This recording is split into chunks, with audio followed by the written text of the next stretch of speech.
Hey, how's it going, everyone? This is Mike back for yet another video, and my purpose here tonight is twofold. First thing I'm going to do is address my friend Ian's weekly chat topic, which he introduced yesterday, and the second thing is to show you my very limited but growing Blu-ray collection. Now, I'm still following along with taking the lead from my friend James Higgins, who has been showing his entire collection over the past couple of weeks.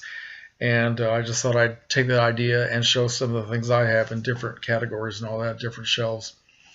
And today he showed a steelbook collection, which was phenomenal. And yesterday he did his criterias, and that was pretty amazing too. So I'm going to do that, and I'm even going to show you my steelbooks. I think I have 5. So, and I've been putting all of my Blu-rays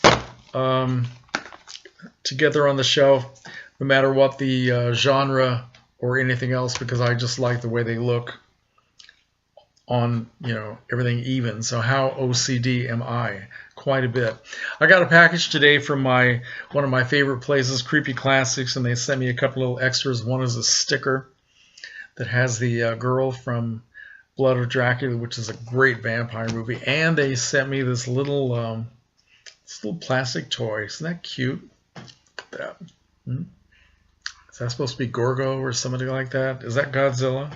I really don't know, but that's very cute. So, all right. So I'm going to address the chat topic. Ian asked 3 questions. The first one is there any genre that we don't like but we wish that we did? Okay, so my answer to that one is pretty easy. I wish that I had more of an appreciation for the comic book films, the ones that come out from Marvel and DC.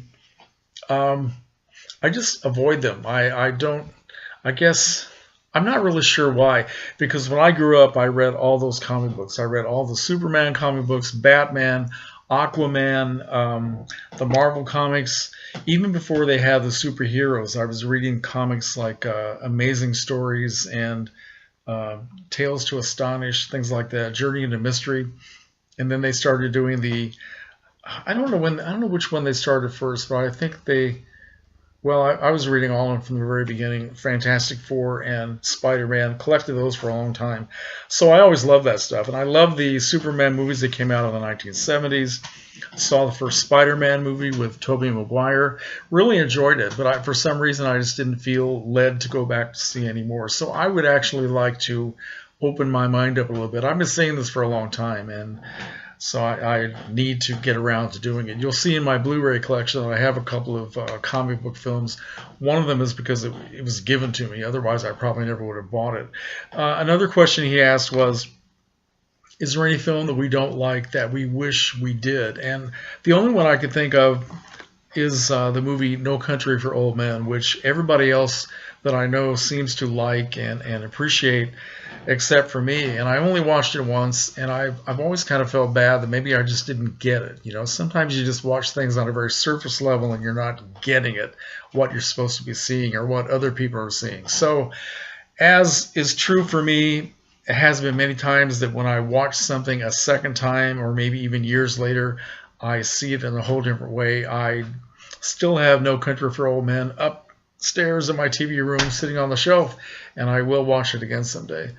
And some others as well that I wasn't so crazy about when I watched them the first time. The third question he had was, are there any movies that you like that you wish you didn't? Well, I don't have an answer for that one, because I don't regret liking what I like. So, all right. So that's the topic for this week. Anybody else wants to join in and play along with the weekly chat, please do. So here is my Blu-ray collection as it stands now.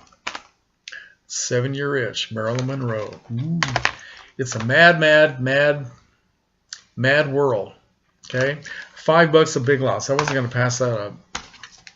The Devil Wears Prada. Yes, she certainly does. I had that on DVD, which I found at a pawn shop, but I got this, so DVD went out the window. Marilyn, the story of Marilyn Monroe, or somebody's story of Marilyn Monroe.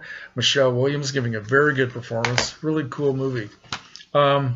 Source Code, Jake Gyllenhaal, this is a very good science fiction-ish thriller. Yeah, I like that very much. Mark Wahlberg and Max Payne. Like it. Mark Wahlberg in Rockstar.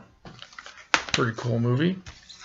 Here's an old movie called The Dark Mirror, starring Olivia de Havilland. I think this was 1946.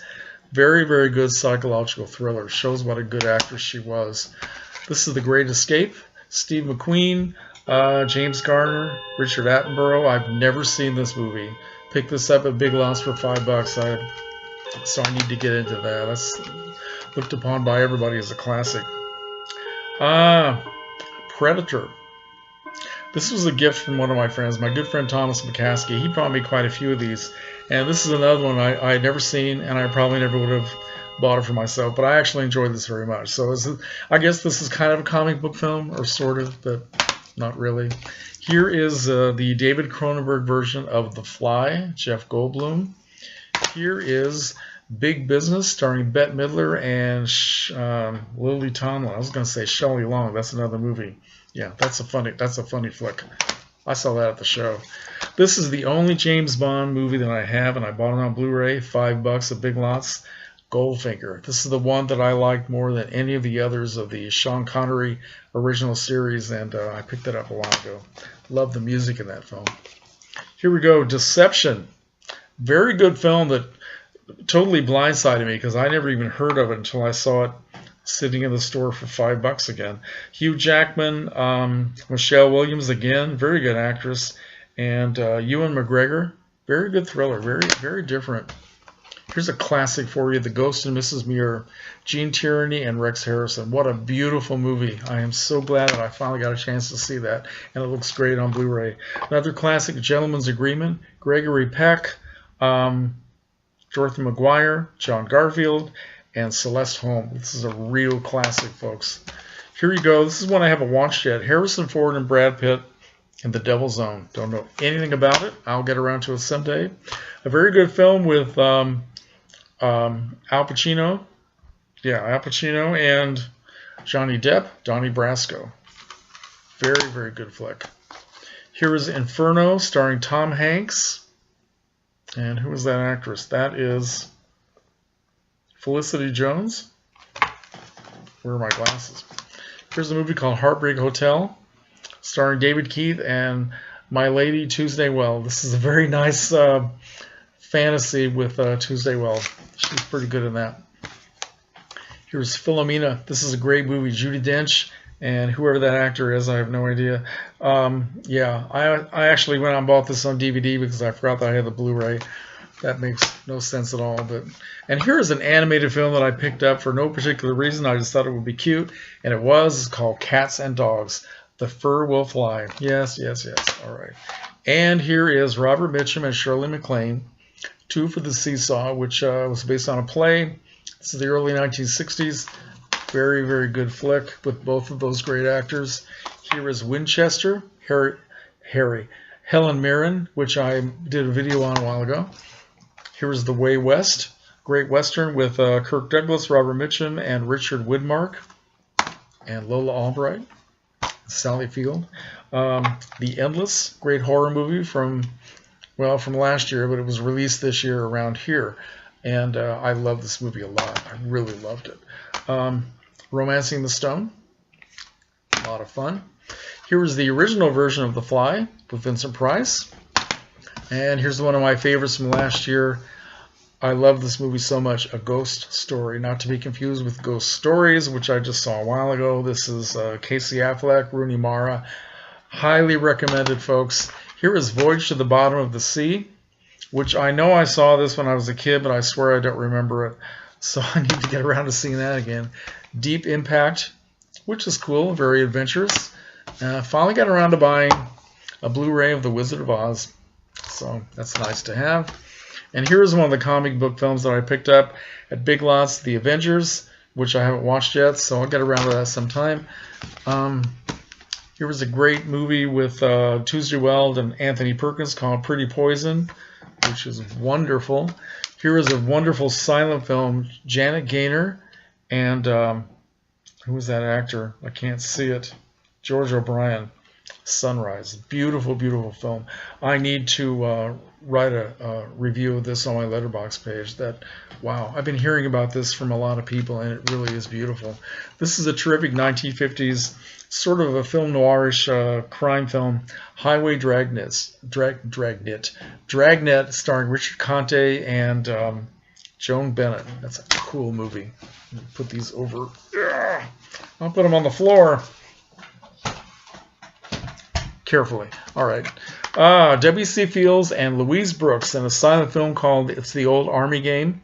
Very, very good film. It's early focus on Louise Brooks. Hangover Square from 1944, I believe it was, with Laird Krager, Linda Darnell, and George Sanders. Classic film. Really a classic film. And here's The Incident, which of course I've talked about in a video not that long ago. One of my favorite films of all time. This is Orson Welles in The Third Man, which is a classic. I've only seen this once, and it's been quite a while, so I need to get back to it again. Here's a classic horror film called The Black Sleep with, oh man, who was in this? Bela Lugosi, Tor Johnson, yes, Basil Rathbone, Akeem Tamirov, all those people. And those are my Blu-rays, and here are my steelbooks, so don't laugh. These are the only ones I have. Got the one for MASH, the movie, RoboCop, which I haven't watched yet, Texas Chainsaw Massacre. I picked this up used, and it's got a little bit of a dent. Yeah, it's got a little bit of a dent in the back, but that's all right. I don't care. And then I have the original Star Wars films, which I call them Star Wars 1, 2, and 3, but they're The New Hope and all the others. But I did not get the prequels because I've never seen them, and I don't really have a lot of interest in them. See, there I go. So, all right.